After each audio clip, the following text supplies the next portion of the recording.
viendo todo bien o mal, aún así Él cubre mi pesar por probar su fidelidad. Es la forma en que provee toda mi necesidad,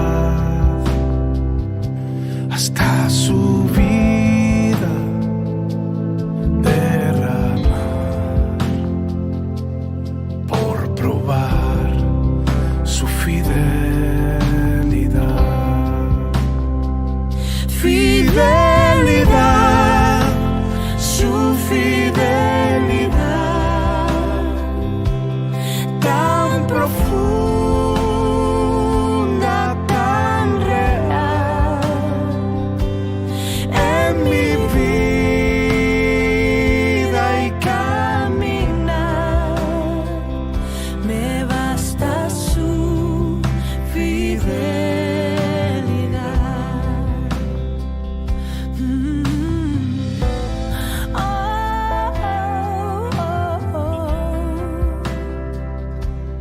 Es su forma de cuidar Cada paso en mi andar, no importando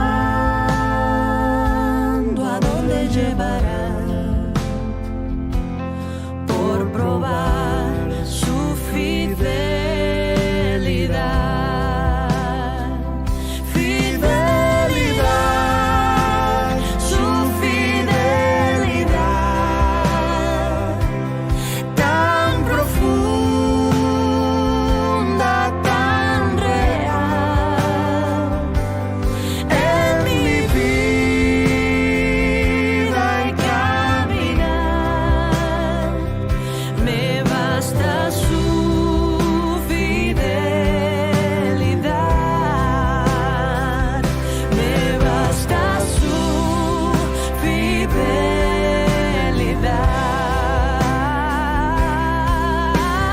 Oh, tu fidelidad, oh, tu fidelidad, cada momento la veo en mí. Nada me falta, pues todo provees. Grande Señor es tu fidelidad.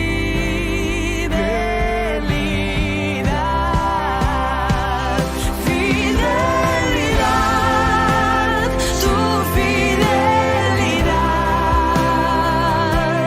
tan profunda, tan real, en mi vida y caminar, me basta tu fidelidad, me basta tu fidelidad.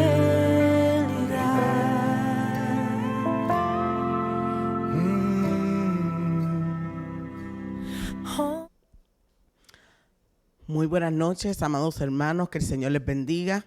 Es un gozo y un gusto poderles comunicar en esta noche la enseñanza del Evangelio de Juan. Les saludo en el nombre del Señor. Así es que estamos por aquí de nuevo para comenzar una nueva jornada de estudios acerca de la palabra del Señor.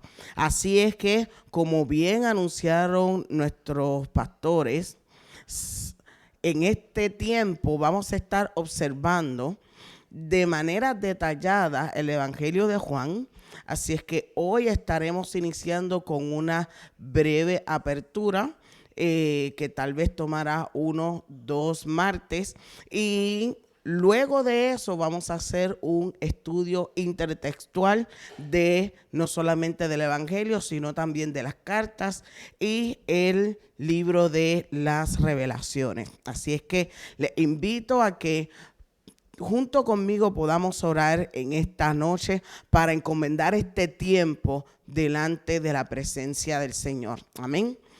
Padre, te damos gracias porque tú eres bueno, Señor, y tu misericordia es para siempre. Porque tú, Señor, nos permites estar reunidos a través de estos medios.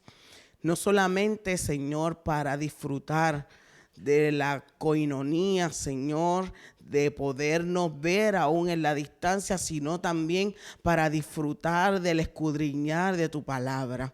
Te pedimos, Padre, que la guianza y el consejo del Espíritu Santo nos acompañen en esta trayectoria, en esta jornada, y que cada cosa que nosotros tengamos, Señor, que realizar en tu nombre, sea tu palabra que nos arroje luz, dándonos el modelo, el mensaje, Dios del cielo, a través de tu Hijo Jesucristo y de las Escrituras. Bendice cada uno de mis hermanos, Señor. Padre, bendíceles con toda bendición espiritual, y que hoy sea, Dios del cielo, de alimento para todos nosotros. En el nombre de Jesús de Nazaret, te damos gracias, Señor.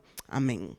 Muy bien, mis amados hermanos, les voy a pedir que me acompañe al Evangelio de Juan, el capítulo 20, versos 30 y 31.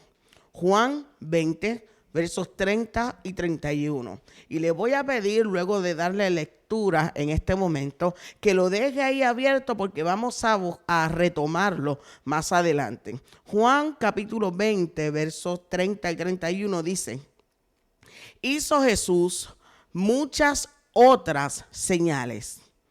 Estas se han escrito para que creáis que Jesús es el Cristo, el Hijo de Dios, y para que creyendo tengáis vida en su nombre. Estos dos versículos, este pasaje del Evangelio de Juan, resume el propósito principal para el cual su autor escribió este libro. Así es que vamos a nosotros a observarlo en detalle y a desmenuzarlo un poco para que entendamos cuál es el propósito de Juan al escribir este libro. En esta primera introducción vamos a estar nosotros hablando acerca del propósito de este evangelio, el tema, el destinatario y el propósito. Los propósitos, ¿verdad?, que son varios del Evangelio de Juan. Vamos a hacer un breve repaso de su contenido y algunos que otros eventos importantes acerca de Juan, para entonces la semana que viene hablar específicamente del autor y de aquellas grandes particularidades, características especiales que posee este Evangelio, a profundizar un poquito más en torno a esas características. Así es que comenzamos en esta noche. Primero, el Evangelio de Juan, nosotros sabemos que hemos estudiado los 3 evangelios sinópticos que tienen una unidad, poseen características unitarias, pero este evangelio es distinto. El Evangelio de Juan, dado por su propia perspectiva especial acerca de Jesucristo, es distinto a los otros.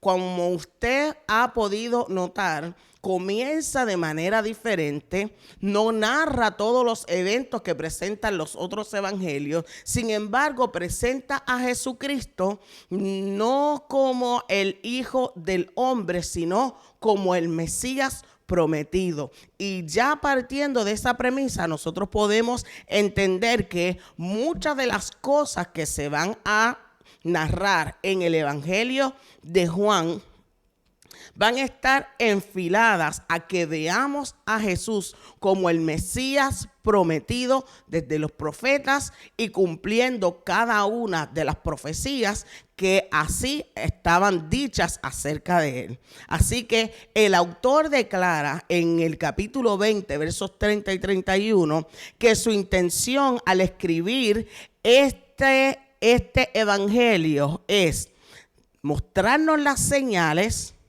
como evidencia de que Jesucristo es el Mesías, para que nosotros creamos y a través de esta fe nosotros podamos tener salvación. Así que es un evangelio de salvación, y para que creyendo en él tengamos vida, no una vida física, sino también una vida espiritual. Bien,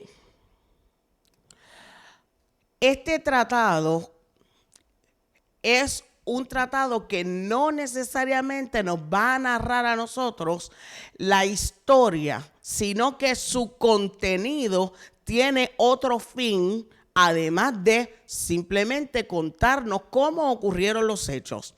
Este tratado, número 1, es evangelístico, porque su norte persigue que todo aquel que lo lea entienda que Jesucristo es el Señor. Presentar a Jesucristo como el Hijo de Dios, el Salvador del mundo, el Mesías prometido. Presentar a Jesucristo no solamente a través de las señales, sino también su sacrificio y su resurrección. Así que este tratado tiene un propósito evangelístico.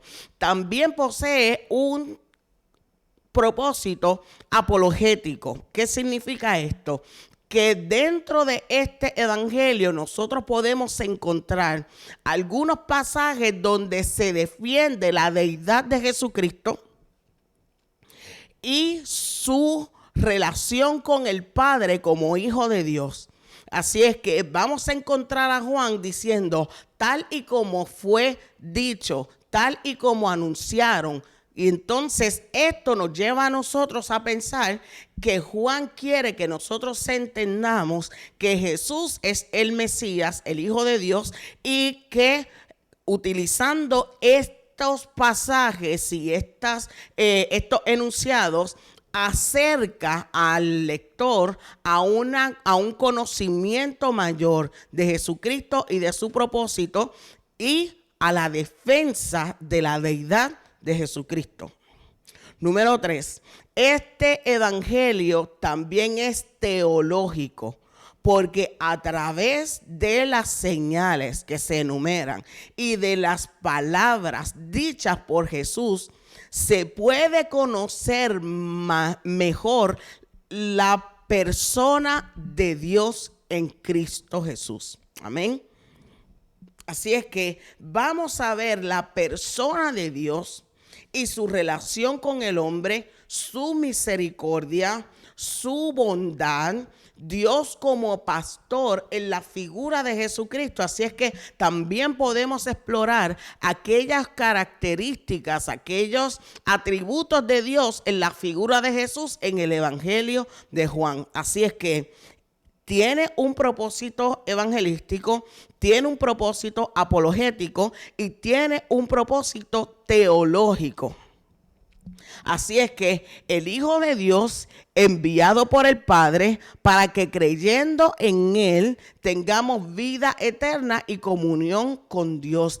Esta palabra creyendo, para que nosotros entendamos el propósito evangelístico del Evangelio de Juan, se menciona 98 veces solamente en el Evangelio. Amén. Así es que tengamos esa noción de cuán importante es este propósito evangelístico dentro de este evangelio.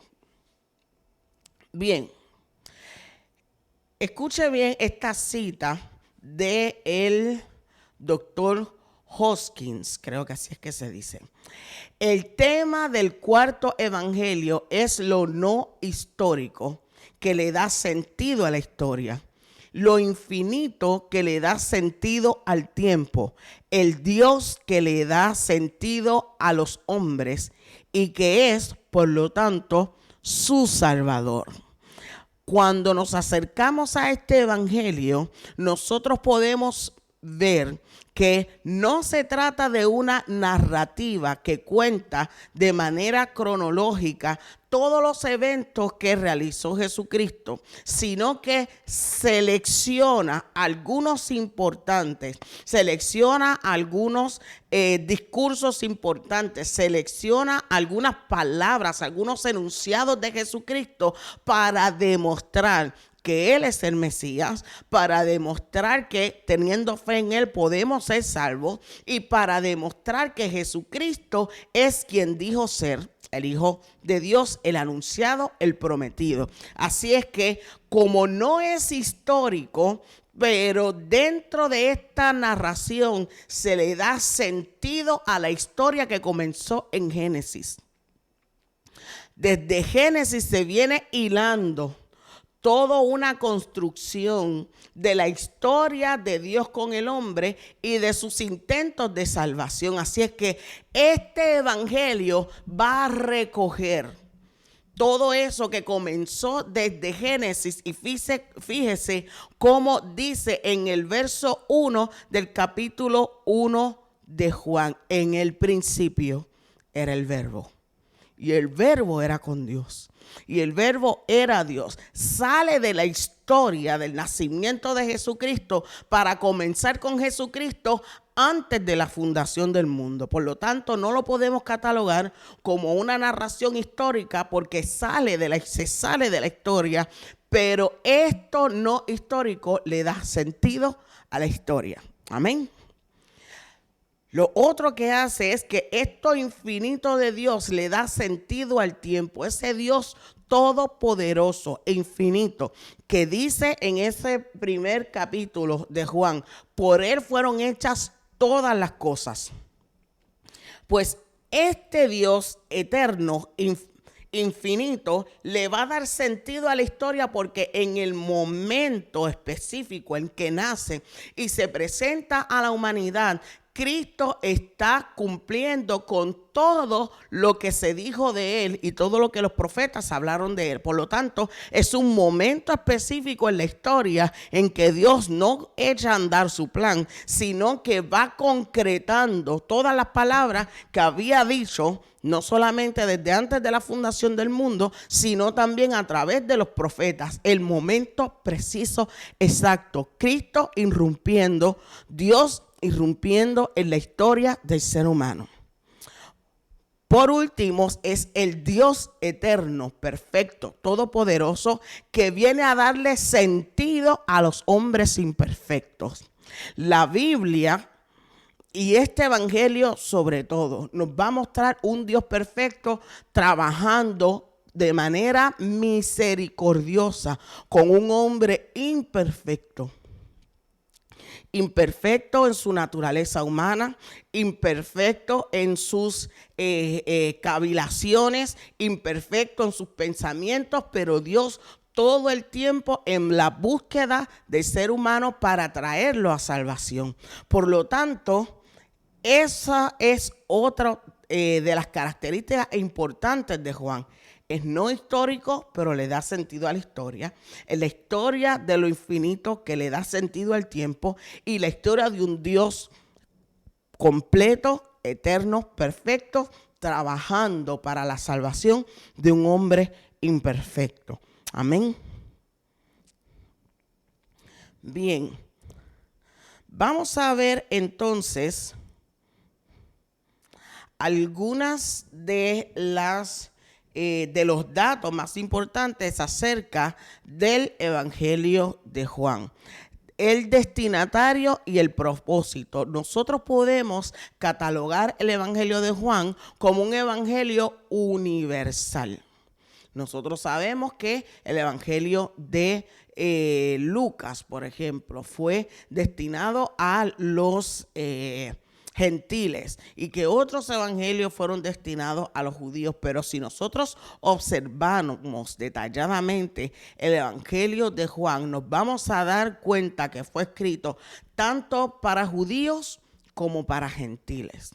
Cuando hablamos que fue escrito para judíos y gentiles, tendríamos que observar cómo el escritor maneja cierta información y ciertos vocablos que nos hacen pensar a nosotros que va dirigido hacia el pueblo judío. Por ejemplo, el uso de palabras en hebreo como Mesías, que en hebreo, para hablar del ungido, que es Cristo, por ejemplo, en el capítulo 1, verso 41, habla del Mesías. Vamos a buscarlo por aquí. Acompáñeme al capítulo 1, verso 41. Y luego vamos al capítulo 4, verso 25, para que tengamos una muestra dentro del texto de lo que queremos ilustrar. Capítulo 1, verso 41 dice: Este encontró primero a su hermano Simón y le dijo: hemos encontrado al Mesías. Y esta palabra Mesías apunta a la tradición judía y a la cultura judía. Pero inmediatamente dice que significa Cristo. O sea, para aquel lector gentil que no entienda la palabra Mesías, hay una nota al calce: Cristo unido a la palabra Mesías. Por lo tanto, el evangelista está buscando que comprendan tanto los judíos como la comprensión también de los gentiles. Vamos al capítulo 4, verso 25.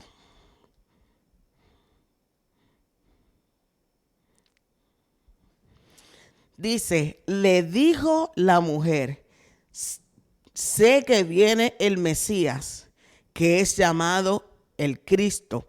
Cuando Él venga, nos declarará todas las cosas. Así es que nuevamente Juan utiliza de manera sinónima los dos vocablos o las dos expresiones para referirse a Jesús: el Mesías para los judíos, el Cristo para los gentiles. Así es que Juan está buscando que tanto judíos como gentiles tengan una comprensión del texto, y hace paralelismos y hace algunas explicaciones que nos hace a nosotros entender que él está buscando que este evangelio sea de comprensión para todos. Así que esto lo hace un evangelio universal.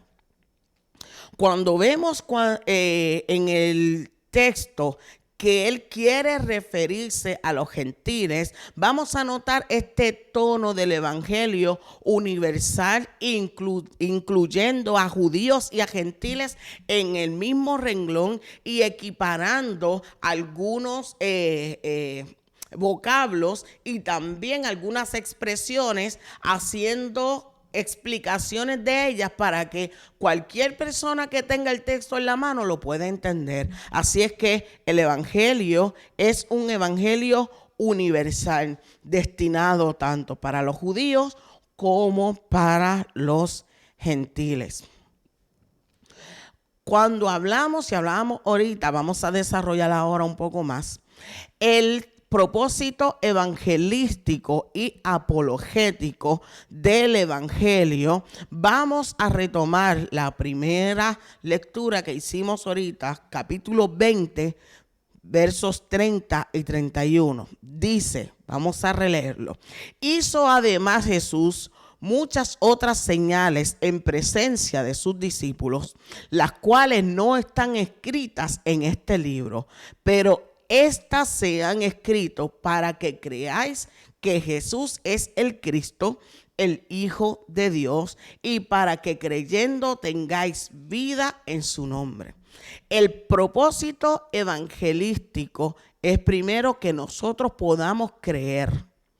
Y esta palabra aparece como les dije, algunas 98 veces conjugadas pueden sobrepasar los 100, porque Juan insiste que si creemos en su nombre hallaremos salvación y vida eterna. Así es que he escrito este texto para que usted entienda quién es Jesucristo, toda la deidad de Dios, y que creyendo en Él alcancen salvación. El propósito apologético, como le dije anteriormente, es demostrar a todo aquel que lea que Jesucristo es Dios encarnado, que es el Mesías, que es el Cristo, que toda la deidad de Dios está en él, que Jesucristo es 100% hombre, pero 100% Dios, el Salvador del mundo, y esto lo va a hacer él a través de las señales que Juan cuidadosamente elige para demostrar. No porque alguien me dijo, no porque recibí la información de una tercera persona, sino porque yo estuve allí. Y esto es sumamente importante porque además de Marcos, que no presenció los eventos de los cuales redacta, sino que posiblemente se los dicta o ha sido recipiente de lo que le ha dicho Pedro. Lucas, que va haciendo entrevistas y redactando lo que algunos testigos oculares fueron testigos y le dicen y le comentan acerca de Jesucristo. En este caso, Juan es testigo, al igual que Mateo, de los hechos que él está narrando y de todas las experiencias que él ha vivido con Jesús. Elige algunas, más adelante vamos a hablar acerca de ellas, posiblemente la próxima semana. Algunas señales importantes, algunos milagros que no les llaman milagros, sino que les llama señales. Y a través de estas señales, él quiere demostrar a todos los lectores que Jesucristo es el Hijo de Dios. Amén. Así es que la defensa de esta deidad de Jesucristo, nosotros la vamos a ver a través de las señales, a través de los pasajes que dicen, y esto se hizo para que se cumpliera. Y tercero, a través de los yo soy. Amén. Esos tres elementos encajan el propósito apologético de Juan. Cuando dice estas señales, ¿verdad? Y detalla la señal cuando nos habla acerca de los yo soy de Jesucristo y que los elige con suma maestría. Y número 3, cuando nos dice, y esto se hizo o fue dicho para que se cumpliera. Así es que esta es la misión apologética del Evangelio de Juan. Vamos a ver algunas señales más detalladamente y las vamos a conectar la próxima semana con los yo soy, pero quiero mencionárselas para que usted vea cuáles fueron estas que eligió Juan para mencionar en su evangelio. Número 1, tenemos la conversión del agua en vino en el capítulo 2, verso 1 al 11, que muchos han dicho que fue el primer milagro público de Jesucristo. Número 2, la sanación del hijo del oficial del rey, que está en el capítulo 4, del verso 46 al 54. Número 3, la sanación del paralítico, en el capítulo 5, del verso 1 al 18. La alimentación de la multitud, al menos una de ellas, porque la Biblia relata, los evangelios, que al menos en 2 ocasiones Jesús alimentó a la multitud, pero esta en específico está narrada en el capítulo 6 del verso 16 al 21. Luego vamos a observar nosotros la sanación del hombre ciego en el capítulo 9 de versos 1 al 41, y finalmente la resurrección de Lázaro en el capítulo 11, del 1 al 57. Estos son las señales o los milagros que elige Juan para poder presentar su tesis apologética acerca de Jesucristo. Bien, continuamos entonces por aquí. Luego de observar cuáles son esos milagros y señales y los propósitos evangelísticos y apologéticos, nosotros tenemos que observar el Evangelio de Juan. Si vamos a hacer un bosquejo de su contenido, veríamos que el Evangelio está dividido en 4 partes, o por lo menos yo lo estipulé así. Primero, bueno, vamos a hablar de 5 partes en realidad. Tenemos un prólogo, y este prólogo parece más una prosa poética acerca de Jesucristo. En el principio era el Verbo, y el Verbo era con Dios, y el Verbo era Dios. Todas las cosas por Él fueron hechas, y como usted sabe, ¿verdad? Y este prólogo poético, de prosa poética, aparece en el capítulo 1, del verso 18, del verso 1 al verso 18. Este prólogo persigue conectar a Jesucristo con la eternidad y hablar de Él como el Dios que estuvo presente en la creación, que participó de la creación, que era el Verbo de Dios, la acción de Dios. Y luego de eso, entonces, pasa del capítulo 1, verso 19 al 51, a introducir a Juan el Bautista y las palabras que esta autoridad espiritual que es Juan el Bautista habla acerca de Jesús. He aquí el Cordero de Dios que quita el pecado del mundo. Y de ahí en adelante, todo el tiempo, fíjese que no hay otra figura central en todo el evangelio que no sea Jesucristo. Vamos a ver a Juan de pasada, que no es como el evangelio de Lucas, que comienza con Juan y narra cómo Juan fue concebido, cómo Juan fue anunciado, cómo la familia de Juan se enteró de todo esto. Nada de eso. Vemos a Juan de pasada. La figura importante y principal de este evangelio es Jesucristo. Luego de eso pasan a enumerar y a detallar las 7 señales que les acabo de mencionar. Así que esto, mire si es importante, es el grosor del texto. Desde el capítulo 1 hasta el capítulo 12, nosotros vamos a ver Jesucristo resucitando a Lázaro, presentándose como el buen pastor, en las fiestas de los tabernáculos, el ministro comenzando su ministerio y la señal del agua y del vino, sanando al paralítico, desde el capítulo 1 hasta el capítulo 12. Esta atención especial a las señales nos dice a nosotros que además de este propósito evangelístico, es muy importante la tesis apologética para Juan, la defensa y la evidencia de Jesucristo como Señor, que toma 1, 2, 3, 4, 5 hasta el capítulo 12. Luego de eso, nosotros vamos a ver desde el verso 3, desde el capítulo 13 hasta el capítulo 17, Jesús en el aposento alto y en el huerto de Getsemaní. Nuevamente, mire cuántos capítulos toma para hablar, no solamente del aposento alto, sino de su discurso en el aposento alto y todos los eventos que se sucedieron luego.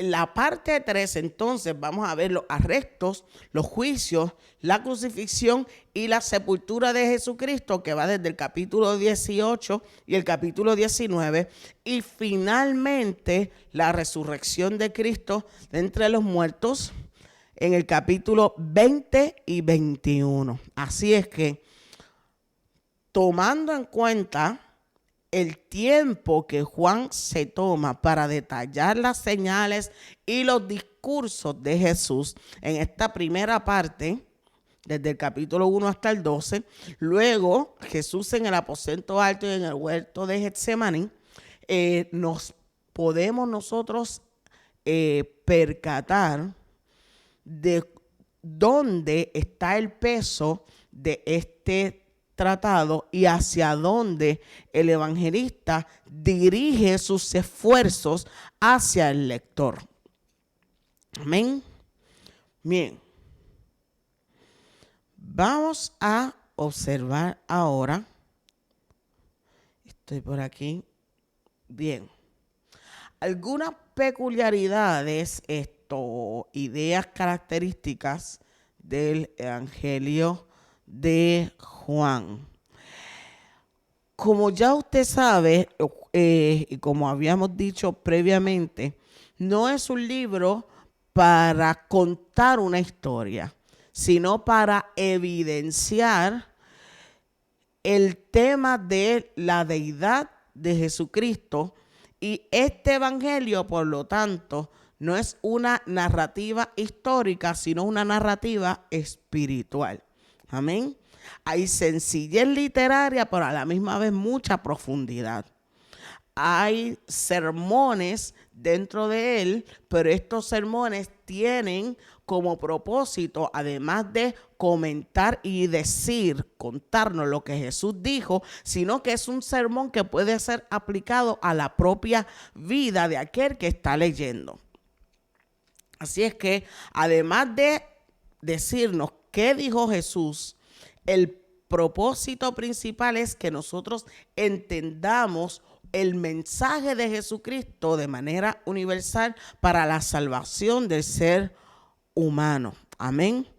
Por lo tanto, ¿qué nosotros podemos encontrar dentro de este evangelio? Número 1, la preexistencia del Hijo del Hombre.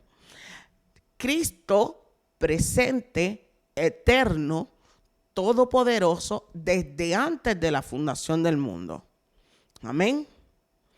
Por lo tanto, como Él es preexistente, Juan quiere que los judíos entiendan que Cristo, como comenzó desde antes de la fundación del mundo, es mayor que la Torá, es mayor que el templo.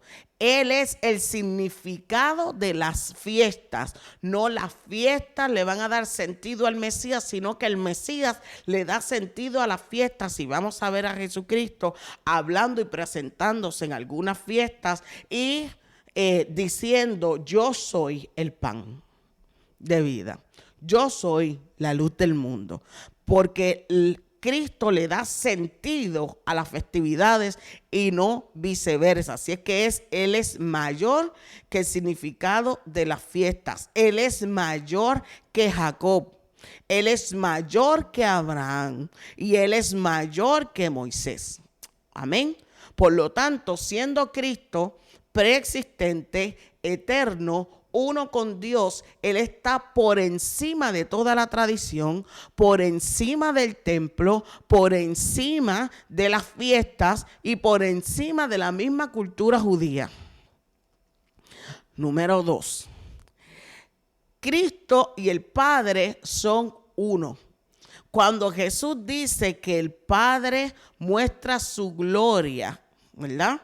Y que quien viene y que quien vio a Jesucristo ha visto también al Padre, está diciendo: el Padre y yo somos uno. Así es que la deidad de Jesucristo que dice que posee potestad para juzgar, que posee potestad para perdonar pecados, que posee potestad para sanar. Está diciendo, el Padre y yo somos uno. Y en esa oración maravillosa del capítulo 17, nosotros vamos a encontrar a Cristo pronunciando estas palabras, para que sean uno como tú y yo somos uno. Amén. Otra cosa importante acerca de este evangelio es que nos dice que hay un solo camino. Nadie va al Padre si no es a través de mí. Yo soy el camino, la verdad y la vida. Y esta pronunciación de Jesucristo acerca de esta verdad sobre Él mismo abarca y recoge todo lo que los filósofos griegos han estado buscando por muchísimos años. Todo lo que los filósofos griegos han intentado explicar por tantos siglos. Todo lo que los filósofos griegos y los estudios griegos han intentado descifrar por muchos siglos. Él es el camino. Todos los griegos buscando distintos caminos para intentar llegar a los dioses que se desentienden de ellos, buscando congraciarse con los dioses que dentro de la mitología griega parecen más humanos que deidades. Pues Jesucristo dice, yo soy el camino. Todos los filósofos griegos intentando encontrar la verdad e intentando también que la gente entienda las verdades más importantes acerca de la vida. Pues Jesucristo dice, no solamente soy el camino, soy la verdad. Y luego de eso, los filósofos griegos intentando encontrar si hay vida después de la muerte o buscando alternativas para esa vida, dice, yo soy el camino, soy la verdad y soy la vida. Así es que Cristo cierra por completo todas estas cuestiones que dan vuelta en el griego del siglo I para presentarse como el Salvador. Finalmente, los milagros son señales. Y este gran énfasis en las señales para demostrar la deidad de Jesucristo. Vamos a ver también un gran énfasis en las tradiciones y en las fiestas judías nacionales, pero con el énfasis y con la mirada tornándose hacia Jesucristo. No a la fiesta de las luces, no a la fiesta de los tabernáculos, no a las fiestas de los panes, sino que Jesucristo le va a dar sentido y vamos a entender por qué estas fiestas fueron establecidas para el pueblo judío. También describe de manera especial el ministerio de Jesús en Judea y presenta a Cristo en el aspecto interpersonal de su ministerio como amigo, como maestro, como aquel que cuida de las mujeres, aquel que se preocupa por el bienestar de las personas. Así es que vamos a ver a Cristo como amigo, como maestro y como Señor. Amén. Bueno, mis hermanos, esto apenas comienza. Vamos a estar explorando otros aspectos importantes del Evangelio de Juan, pero sí quisiera que cada uno de ustedes se tomara un tiempo para evaluar de todas esas señales que le hablé al principio, cuántas de estas señales que hablan en el principio nos presentan a Jesucristo como camino, verdad y vida. Amén. Así es que, sin más, les dejo. Esto ha sido todo por la noche de hoy. Esta ha sido la primera parte de esta introducción, esperando que el Señor nos ministre y nos dirija en esta trayectoria que acabamos de comenzar. Se les ama, Dios les bendiga mucho y nos vemos entonces la próxima semana.